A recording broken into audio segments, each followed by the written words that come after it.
Salut à toi, futur leader de la communication, bienvenue au sein de cette nouvelle vidéo, c'est William et dans cette vidéo mon ami, j'aimerais t'aider à apprendre à donner plus efficacement ton avis et ton opinion et exprimer ton opinion à propos d'un sujet quelconque.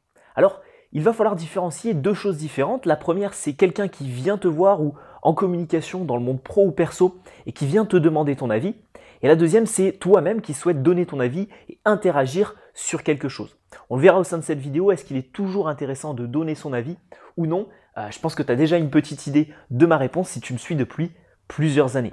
Dans cette vidéo, donc, j'aimerais te donner des manières de donner son avis, des manières très différentes les unes des autres, parce que donner son avis, tu peux toucher la raison ou tu peux toucher les émotions de ton interlocuteur. Alors, pour introduire cette vidéo, je vais te donner quelques petites formules qui personnellement me permettent de donner mon avis, que ce soit en vidéo ou tout simplement dans ma communication pro ou personnelle avec des amis, etc. La première, c'est « je pense que ». En disant « je pense que », tu vas donner ton avis, mais c'est le tien, c'est pas « il est vrai que », c'est « je pense que ». La deuxième, c'est « à mon avis », je regarde juste ici parce qu'il y a l'ordinateur. La troisième, c'est « pour moi ». La quatrième, c'est « à mes yeux ». La cinquième, c'est « à mon sens »,« pour ma part » ou « en ce qui me concerne ». Il y en existe bien d'autres, mais je t'invite tout simplement à avoir quelques petites phrases clés. Tu n'es pas obligé de toutes les utiliser et de varier énormément ton vocabulaire, juste d'utiliser quelques-unes d'entre elles. En vidéo, si tu suis vraiment ardument toutes les vidéos, tu auras remarqué que j'ai un léger tic de langage et je dis souvent « à mon sens ». À mon sens, il est plus intéressant de faire ceci ou cela. Et donc du coup, c'est mon avis personnel et c'est ce que je témoigne et c'est ce que je donne quand je donne mon opinion et mon avis en vidéo. Alors comme je te le disais dans l'introduction de cette vidéo, il va vraiment être intéressant de faire la différence entre le fait de vouloir toucher la raison et d'essayer de convaincre son interlocuteur en donnant son avis et le fait de toucher les émotions et d'essayer plutôt de persuader. C'est la distinction entre persuader et convaincre, c'est bien évidemment que d'un côté tu touches la raison avec des faits concrets, etc. et tu essaies de convaincre, et l'autre, tu essayes de jouer plus sur les émotions, le sentimental et le ressenti. Et quand tu vas donner ton avis, tu peux jouer sur l'un ou sur l'autre. Quand tu vas dire « à mon sens » ou que tu vas dire « je pense que », ça peut être plus lié au fait de convaincre, ça peut être plus le côté rationnel. Par contre, quand tu vas dire « je ressens », j'ai le sentiment que, là tu vas toucher les émotions. Alors, je vais donner un exemple concret pour illustrer mes propos, mais quand tu vas donner ton avis, et c'est souvent le cas quand on donne son avis en conflit, quand il y a un conflit entre deux personnes et tu essayes de persuader l'autre, ça va être plus intéressant de jouer sur les émotions, les sentiments. Donc, quand tu vas vouloir exprimer ton ressenti et quelque chose qui t'est propre et donner ton avis là-dessus, je t'invite vraiment à jouer sur les émotions, essayer de persuader, et plutôt que de dire je pense que, vraiment toucher les émotions avec je ressens de la colère, je ressens de la frustration, je ressens un mécontentement, je ressens ceci, cela, j'ai mal, j'ai ceci. Vraiment toucher sur les émotions plutôt que d'essayer de raisonner la personne et d'essayer de la convaincre. Alors maintenant, j'aimerais te donner un petit hack, mon ami, qui va te permettre peut-être de rattacher l'avis des autres au tien, justement du fait que tu vas donner ton avis, donner ton opinion. Parce que de temps en temps, on est amené à exprimer son avis, son opinion, et on a un petit peu envie que les autres se disent « Ah ouais, il a raison » ou « Ah ouais, je suis de son avis également ». Alors pour te permettre de rattacher les autres un petit peu à ton avis ou à ton opinion, je vais te donner une technique qui est issue d'une étude que malheureusement, je n'ai pas pu retrouver. Donc tu peux faire des recherches de ton côté, mais je vais t'expliquer un petit peu le contenu de cette étude. Malheureusement, je ne pourrais pas te la mettre en description de cette vidéo pour appuyer mes propos et pour te montrer la véracité de mes propos. Maintenant, je pense que tu me fais confiance et je vais t'expliquer un petit peu cette étude. En fait, l'étude, elle est très simple. C'est dans le monde professionnel, une dame qui faisait la queue à la photocopieuse. Il y avait plein de personnes qui voulaient faire des photocopies. Et elle avait un petit paquet de 10 photocopies à faire. Et au début, elle demande est-ce que je peux passer devant tout le monde ? Manifestement, la plupart des personnes lui ont dit non, vous faites la queue comme tout le monde. Et elle a essayé. Et puis au fur et à mesure, elle a utilisé un petit hack de communication, une toute petite expression qui lui a permis de décupler le pourcentage de personnes qui lui disaient oui et le pourcentage de réponses positives. Et ce petit hack, c'est d'utiliser la justification parce que. En fait, elle justifiait l'acte qu'elle faisait parce que j'ai réunion dans 10 minutes, parce que je n'ai que 10 copies à photocopier, parce que je dois rentrer chez moi, je dois partir, je dois aller récupérer mes enfants, etc., etc.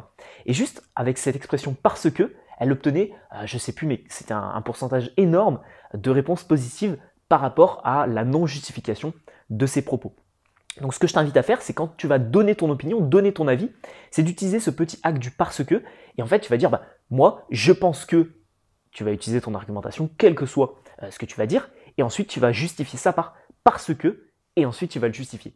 Et en fait ça va te permettre plus facilement que les autres soient rattachés à ton avis, ou à ce que tu vas penser, ou à ton opinion. Mon dernier point de cette vidéo, est-ce qu'il est vraiment intéressant de donner tout le temps son avis en communication? Ma réponse, malheureusement, c'est un non très clair, et c'est un non qui est appuyé par le livre Comment se faire des amis de Dale Carnegie. C'est l'un des principes fondamentaux que j'ai appris dans cet ouvrage, c'est qu'en fait, il n'est pas toujours intéressant de donner son avis, de donner son opinion. Et je vais t'expliquer ça par un petit exemple très précis que j'adore expliquer à mes amis, ou même une fois, je me rappelle, au sein de mon université, j'avais dû l'expliquer en cours. On va prendre un exemple concret, la Coupe du Monde de 98. La Coupe du Monde de 98, au foot, la France a gagné 3-0 contre le Brésil. Bon, tu es avec des amis à toi, vous discutez, et puis à un moment, il y en a un qui dit « la France a gagné 2-0 contre le Brésil ». Tout le monde autour de la table, à peu près, sait que la France a gagné 3-0. Cette personne pense qu'elle a gagné 2-0. Est-ce que tu penses qu'il est intéressant de donner ton avis, de justifier ton opinion et d'exprimer ton sentiment en disant « non, c'est faux, la France a gagné 3-0 ». Moi je pense que non. Pourquoi? Parce que ça va mettre la personne mal à l'aise, parce que ça va montrer à la personne qu'elle a tort, parce que ça va mettre la personne dans une position plus faible, etc. Et il y a beaucoup de conflits, et je pense que ça t'est déjà arrivé mon ami, où tu vas dégainer ton téléphone et tu vas aller chercher la réponse sur Google. Tu vas aller chercher une réponse sur Google d'une information parce qu'il y a un conflit entre deux personnes. Et ce qu'on remarque, et ce que j'ai pu remarquer, c'est qu'à chaque fois que j'ai fait ça, ou à chaque fois que je vois des personnes faire ça, à la fin, il y en a une qui a raison et il y en a une qui a tort. Parce que c'est montré par A plus B, le trajet le plus rapide pour aller de Paris à Marseille, ou des stats sur le foot, sur le sport, etc., n'importe quoi, ça va être montré par A plus B. Donc il va y avoir une personne qui va avoir raison et une personne qui va avoir tort. Sauf que qu'est-ce qui se passe? La personne qui a raison se sent puissante, et la personne qui a tort s'écrase un peu et ne se sent pas très bien. Si tu as tort, tu vas te sentir dans une position faible et dans une position pas très confortable. Et si tu as raison, tu vas mettre quelqu'un dans une position inconfortable. Est-ce que tu penses que ça, c'est réellement intéressant? Est-ce que tu penses passer pour un leader en mettant les autres dans l'inconfort? Malheureusement, ma réponse, c'est non. Donc, exprimer son avis, exprimer son opinion, ça peut être intéressant quand c'est vraiment intelligent et quand c'est fait d'une bonne manière. Maintenant, montrer à quelqu'un qu'il a tort, montrer à quelqu'un que ce qu'il dit, c'est une aberration, etc., ce que je t'invite, c'est juste à ne rien dire. Toi, tu sais ce qu'il en est. Maintenant, tu n'es pas obligé de le crier sur tous les toits et tu n'es pas obligé d'étaler ta science. Donc, à moins qu'on te le demande, il n'est pas intéressant de donner ton avis et d'exprimer ton opinion. Je sais que ça peut paraître très frustrant parce que tu as envie de le dire, c'est un peu contre les lois de la nature humaine, mais malheureusement, c'est ça, quelqu'un qui sait bien communiquer, c'est également quelqu'un qui sait se taire. Donc voilà mon ami, on arrive au terme de cette vidéo. J'espère que tu auras compris toutes les petites techniques que j'ai pu te donner au sein de cette vidéo pour exprimer ton avis, pour donner ton opinion en communication.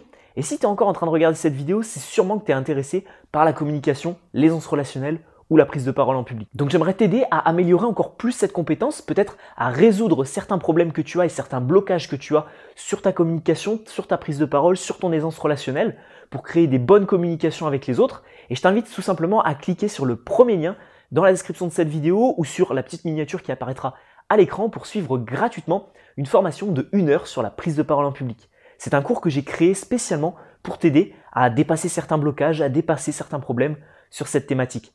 Donc ça se retrouve dans le premier lien dans la description de cette vidéo ou tout simplement sur la miniature qui apparaîtra à la fin de cette vidéo à l'écran.